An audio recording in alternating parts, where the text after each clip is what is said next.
नमस्कार, INC TV पर आपका स्वागत है। सुंदर शहर, सपनों का शहर, पंडित नेहरू के शहर में कांग्रेस के तेज तर्रार प्रवक्ता श्री पवन खेड़ा पहुंचे हैं। लेकिन उन्हें मायूसी होगी जब एयरपोर्ट से मोहाली में खूबसूरत सड़कों के बाद जब चंडीगढ़ में आए होंगे तो वो चंडीगढ़ नहीं रहा जो खूबसूरत था। आज वो 66वें स्थान पर है और इसे देखकर सबको अफसोस होता है। पवन जी, आप पहले भी चंडीगढ़ आते रहे हैं। पिछले 30 साल से लगातार आ रहा हूँ, रिश्तेदारियाँ हैं यहाँ, लेकिन पहचान में नहीं आता अब ये शहर। न मेंटेनेंस है, न सड़कों का रखरखाव है, हवा में वो बात नहीं है जो पहले थी। जो पार्क्स जिसके बारे में जाना जाता था शहर, वो बर्बाद हो रहे हैं सरेआम सबकी आंखों के सामने। अगर ये शहर बर्बाद होता हुआ दिखता है तो दिल को बहुत दुख होता है। पवन जी, पिछले 4 दिन पहले राज्यसभा में जो हरियाणा के एक सांसद थे भाजपा के, उन्होंने इस शहर की तारीफ की कि पंडित नेहरू का शहर है।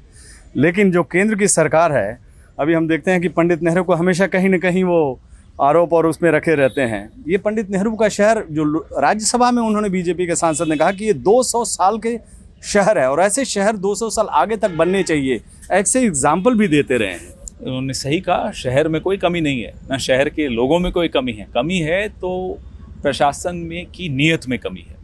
ये जो तथाकथित डबल इंजन की बातें करते हैं, ये डबल इंजन चंडीगढ़ के लिए एक अभिशाप साबित हो रहा है। न ऊपर से वो ग्रांट पूरी मिल रही है चंडीगढ़ को, क्योंकि गृह मंत्रालय खुद देखता है चंडीगढ़ को, तो वहाँ से ग्रांट में कमी होती जा रही है। और कोई चंडीगढ़ के लिए, जिसको कहते हैं लड़ने वाला, कोई नहीं रहा कि कोई लड़ सके चंडीगढ़ के लिए। कोई चंडीगढ़ की आवाज़ दिल्ली तक पहुंचाने वाला कोई दिखाई नहीं देता, कोई सुनाई नहीं देता। वो इसलिए क्योंकि यहाँ की जो मौजूदा सांसद हैं वो जब से चुनाव जीत के गई हैं वो आती नहीं है। लोगों की शिकायत पर मैं नहीं टिप्पणी करूंगा, उनकी मेयर भी यहाँ हैं, प्रधानमंत्री को भी वोट यहाँ से मिले, मेयर को भी मिले, तो अब चंडीगढ़ ठगा हुआ महसूस कर रहा है कि उसके साथ धोखा हुआ है। पवन जी, हम जो पिछले कई दिनों में चंडीगढ़ के म्यूनिसिपल इलेक्शन को कवर कर रहे हैं, महंगाई एक बहुत बड़ा मुद्दा है और लोग इस पे काफ़ी नाराज़ हैं। बिल्कुल। वैसे महंगाई तो पूरे देश में एक मुद्दा है, लेकिन इस चुनाव में महंगाई और किसान और खासकर लखीमपुर खीरी का जो टेनी, अजय मिश्र टेनी का जो इशू है, वो काफ़ी इंपॉर्टेंट है। उस पर क्या कहेंगे? चंडीगढ़ के लोग बहुत समझदार लोग हैं। वो देख रहे हैं कि उपचुनावों में जब भारतीय जनता पार्टी जिस दिन हारी, उसी दिन पेट्रोल और डीजल की कीमतें कम कर दी। तो चंडीगढ़ की जनता भी मन बना चुकी है कि अगर महंगाई पे और काबू करना है तो चंडीगढ़ में भी भारतीय जनता पार्टी को हराना है। तभी इनके होश ठिकाने आते हैं, तभी ये कुछ अपनी गलतियां सुधारते हैं। लखीमपुर में जो हुआ, आज तक गृह राज्य मंत्री अपने पद पर मौजूद हैं। यह बात किसी को गले नहीं उतर रही कि आखिर क्या मजबूरी है मोदी जी की कि इनको हटा नहीं पा रहे। किसान प्रदेश देश है, ये प्रदेश इलाका है और हर चौराहों पर किसानों ने चंडीगढ़ में आंदोलन किया। तो किसान के जो मुद्दे हैं वो भी बहुत महत्वपूर्ण है। और आपको याद होगा, यहीं पंजाब कुछ दूरी पर मोगा पे राहुल गांधी जी ट्रैक्टर चला कर गए।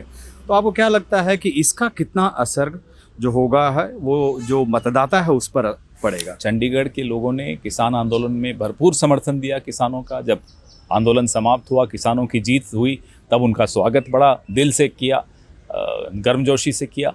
चंडीगढ़ आहत है, दुखी है जिस तरह से देश के किसानों के साथ रवैया जो सरकार का रहा, मोदी सरकार का, उससे उस चंडीगढ़ मोदी सरकार को माफ़ करने का मन मुझे नहीं लगता कि बना पाएगा। पवन जी, लास्ट में एक सवाल, कांग्रेस आती है सत्ता में तो चंडीगढ़ के लिए एक चीज़ जो महत्वपूर्ण होगी वो क्या करेगी?